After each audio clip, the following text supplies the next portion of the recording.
അച്ചുവിൻ്റെ കുറേ നാളത്തെ ആഗ്രഹമായിരുന്നു കേട്ടോ മുടിയൊക്കെ വെട്ടണം, ലെയർ കട്ട് വെട്ടണം എന്നൊക്കെ പറഞ്ഞിട്ട്. അപ്പം ഞങ്ങളിന്ന് ഓണമൊക്കെ കഴിഞ്ഞ് എല്ലാ വിശേഷങ്ങളും പരിപാടികളൊക്കെ കഴിഞ്ഞ് സ്കൂൾ തുറക്കുന്നതിൻ്റെ തലേദിവസം പോയി വെട്ടണം എന്നാണ് വിചാരിച്ചിട്ടോ. പക്ഷെ അപ്പോൾ പറ്റിയില്ല. അപ്പോൾ എന്തായാലും സ്കൂൾ തുറന്ന് അന്ന് തന്നെ ആയിക്കോട്ടെ വിചാരിച്ച് ഞങ്ങൾ മുടിയൊക്കെ വെട്ടാൻ പോയപ്പോൾ ആൾ ഭയങ്കര ത്രില്ലിലായിരുന്നു കേട്ടോ. മുടി കുറേ കാലമായിട്ട് പറഞ്ഞുകൊണ്ടിരിക്കുകയല്ലേ, മുടി വെട്ടണം എന്നിങ്ങനെ പറഞ്ഞുകൊണ്ടിരിക്കലുണ്ട്. അപ്പം എനിക്ക് മുടി വെട്ടണതിന് വലിയ എതിർപ്പൊന്നും ഉണ്ടായിരുന്നില്ല കേട്ടോ. പക്ഷേ ഏട്ടന് അങ്ങനെയല്ല, മുടി വെട്ടാൻ സമ്മതിക്കുകയുണ്ടായിരുന്നില്ല.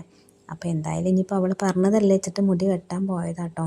അപ്പോൾ മുടി വെട്ടാൻ പോയപ്പോൾ ഞങ്ങളിപ്പോൾ അവിടെ നിന്നാണ്. അപ്പോൾ അവൾ കണ്ടില്ലേ, അവൾക്ക് ഭയങ്കര ഹാപ്പിയിലാണ്. മുടി വെട്ടല്ലേ, അവൾ വിചാരിച്ച പോലെ അവളുടെ ആഗ്രഹത്തിനനുസരിച്ച് മുടി വെട്ടല്ലേ. അപ്പോൾ അതിൻ്റെ സന്തോഷത്തിലാണ് കേട്ടോ അവൾ. അങ്ങനെ ഞങ്ങളവിടെ ഇരുന്ന് ഓരോ വിശേഷങ്ങളൊക്കെ പറഞ്ഞ് ചേച്ചിയായിട്ട് ഇങ്ങനെ സംസാരിച്ചുകൊണ്ടിരിക്കുമ്പോഴാണ് ചേച്ചി ഇങ്ങനെ ചാനലിനെ കുറിച്ചൊക്കെ പറഞ്ഞത്. വീഡിയോസ് കണ്ടിട്ടുണ്ട് എന്നൊക്കെ പറഞ്ഞു കേട്ടോ. നമ്മുടെ വീഡിയോസൊക്കെ കാണലുണ്ടെന്നൊക്കെ പറഞ്ഞു.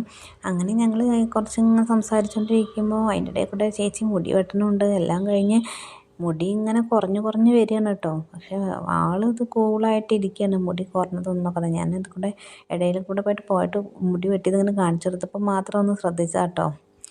അപ്പോൾ അവിടെ ഇരുന്നിട്ടൊന്ന് വട്ടം കറങ്ങലും ഒന്ന് കളിയൊക്കെയാണ് അവളുടെ.